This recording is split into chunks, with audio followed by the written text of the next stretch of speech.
প্রধান উপদেষ্টার ঘোষণা অনুযায়ী আগামী বছরের প্রথমার্ধে দেশে অনুষ্ঠিত হতে পারে জাতীয় নির্বাচন। এই উপলক্ষে সংস্কার কাজে চলছে নানা তোড়জোড়।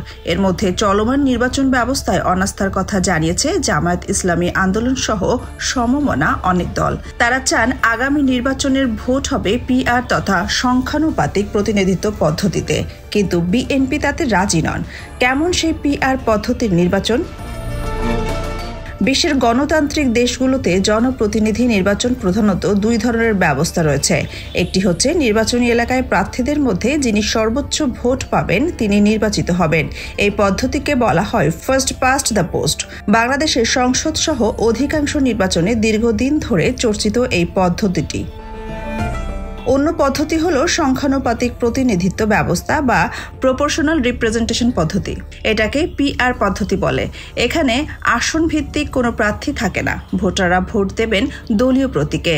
একটি দল যত শতাংশ ভোট পাবে সেই অনুপাতে সংসদে তাদের আসন সংখ্যা নির্ধারণ হবে। অনেক দেশেই এই দুটি পদ্ধতির মিশ্র ব্যবস্থাও চালু রয়েছে। অন্তর্বর্তী সরকারের নির্বাচনী ব্যবস্থা সংস্কারের বিষয়টি যতই এগোচ্ছে, সংখ্যানুপাতিক প্রতিনিধিত্বমূলক পদ্ধতির কথা ঘুরে ফিরে আসছে আলোচনায়। নিবন্ধিত অনিবন্ধিত অনেক দলই নানা ফোরামে এই পদ্ধতির পক্ষে বিপক্ষে মত দিচ্ছে। তাতে যুক্ত হচ্ছে নির্বাচন বিশেষজ্ঞরাও। শনিবার রাজধানীর সোহরাওয়ার্দী উদ্যানে ইসলামী আন্দোলন বাংলাদেশ আয়োজিত সমাবেশে দলটি পিআর পদ্ধতির নির্বাচনের জোরালো দাবি তোলে।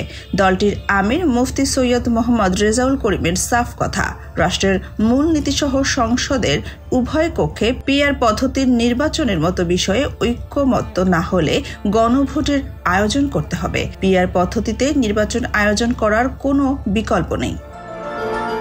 একই সমাবেশে অতিথি হিসেবে উপস্থিত ছিলেন জামায়াত ইসলামীর সেক্রেটারি জেনারেল মিয়া গোলাম পরওয়ার।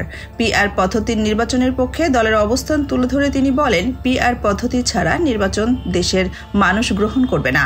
নতুন বাংলাদেশে অবশ্যই নতুন কাঠামো আর পদ্ধতিতে সংস্কার আর নির্বাচন হতে হবে। একই দাবি জাতীয় নাগরিক পার্টি এনসিপি, এবি পার্টি, গণ অধিকার পরিষদের নেতাদেরও। পিআর পদ্ধতির নির্বাচনের অন্যান্য দল রাজি হলেও বিএনপি রাজি নয়। এই বিষয়ে দলের অবস্থান তুলে ধরে বিএনপির স্থায়ী কমিটির সদস্য সালাউদ্দিন আহমেদ বলেছেন, আনুপাতিক হারের নির্বাচনের কথা যারা বলছেন তাদের একটি উদ্দেশ্য আছে।